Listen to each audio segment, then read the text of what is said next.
চৈত্র মাসে বেড়েছে সূর্যের তীব্রতা। এই অস্বস্তিকর গরমে শিশু থেকে বৃদ্ধ সবাই অতিষ্ঠ। এই অস্বস্তিকর গরমে আপনার শরীরে নানান রকম সমস্যা দেখা দিতে পারে, যেমন জলজনিত সমস্যার কারণে প্রস্রাবে জ্বালা পড়া, শরীরে সোডিয়ামের পরিমাণ কমে যাওয়া এবং গরমজনিত সর্দি কাশি, টাইফয়েড সহ আরও নানান রকম সমস্যা। এই অস্বস্তিকর গরম থেকে বাঁচতে আপনাকে বিভিন্ন পন্থা অবলম্বন করতে হবে আপনার শরীরকে সুস্থ রাখার জন্য। আজকের এই প্রতিবেদনের মাধ্যমে জানাবো এই অস্বস্তিকর গরমে আপনি কি কি করবেন এবং কি কি করবেন না। বর্তমানে তাপপ্রবাহ কিন্তু বিপজ্জনক, ঠিক আছে। চলুন আজকে দেখে নিই প্রতিবেদনে তাপপ্রবাহ থেকে রক্ষা পেতে মেনে চলুন সহজ কিছু প্রতিরোধমূলক ব্যবস্থা। পশ্চিমবঙ্গ সরকারের পক্ষ থেকে কিন্তু এই বিজ্ঞপ্তিটি প্রকাশ করা হয়েছে। কী করবেন চলুন দেখে নিই।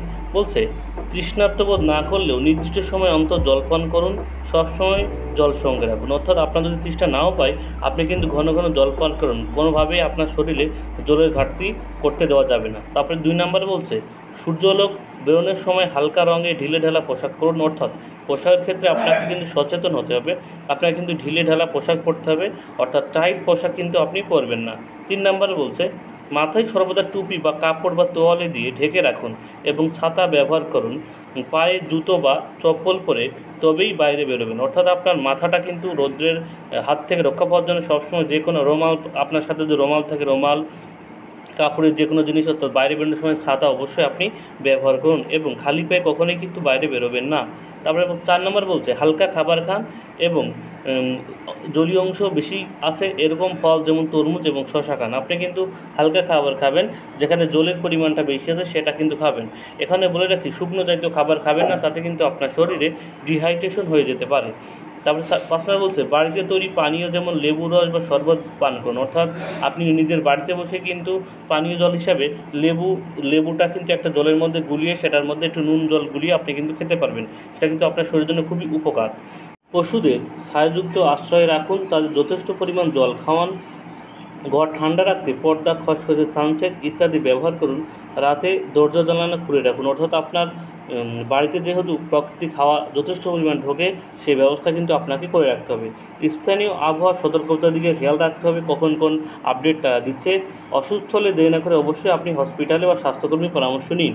এরপর বলছে কি করবেন না এবং এই গরমে আপনাকে কি করতে বারণ করা হচ্ছে একটু দেখে নিন। বলছে, যতদূর সম্ভব প্রখর সূর্যলোকে না বেরোনোর চেষ্টা করুন। অর্থাৎ আপনার যদি ভীষণ দরকার না হয় তাহলে কিন্তু আপনি বাড়ির বাইরে বেরোবেন না।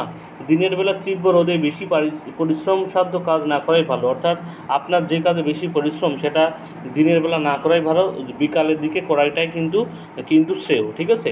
থামিয়ে রাখা গাড়িতে শিশু বা গৃহপালিত পশুদের রেখে যাবেন না। অর্থাৎ আপনার গাড়িটা থামিয়ে একা একা কিন্তু আপনার গেলতপোর্ত কোনো পশু বা আপনার শিশুকে কিন্তু রেখে যাবেন না, যে কোনো সময় দুর্ঘটনা ঘটতে পারে। বেশি প্রোটিনযুক্ত বা মশলাযুক্ত খাবার খাবেন। এই সময় কিন্তু আপনি বেশি প্রোটিনযুক্ত কোনো শুকনো খাবার বা কোনো ভাজা পোড়া বা চপ সিঙ্গাড়া এইসব খাবার কিন্তু খাবেন না, তাতে আপনার শরীরে নানান রকম সমস্যা দেখা দিতে পারে। এই সময় কিন্তু চা এবং পানীয় উত্তেজক যেসব পানীয় আছে সেগুলো কম করে খাবেন, এগুলো খেলে কিন্তু আপনার শরীরে ডিহাইড্রেশনের পরিমাণ বাড়াবে, ঠিক আছে।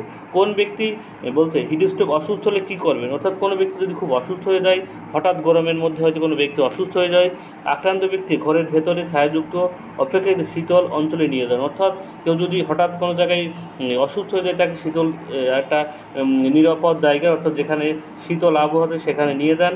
ভিজে কাপড় দিয়ে সারা শরীর মুছিয়ে দিন। লবণ জল, নুন, চিনিযুক্ত জল এবং ORS প্রয়োজনীয় খাবার থাকুন। তবে খাবার বা জল সম্পূর্ণ জ্ঞান ফেরার পরেই কেবলমাত্র দেওয়া যাবে। অবস্থার উন্নতি না হলে নিকটবর্তী স্বাস্থ্যকেন্দ্রে যেতে হবে, ঠিক আছে। এই ছিল আজকের একটা সচেতনমূলক ভিডিওটি ভালো লাগলে অবশ্যই একটা লাইক করবেন, শেয়ার করবেন এবং গুরুত্বপূর্ণ আপডেট পেতে হলে অবশ্যই আমার চ্যানেলটা সাবস্ক্রাইব করে রাখবেন। সবাইকে ধন্যবাদ।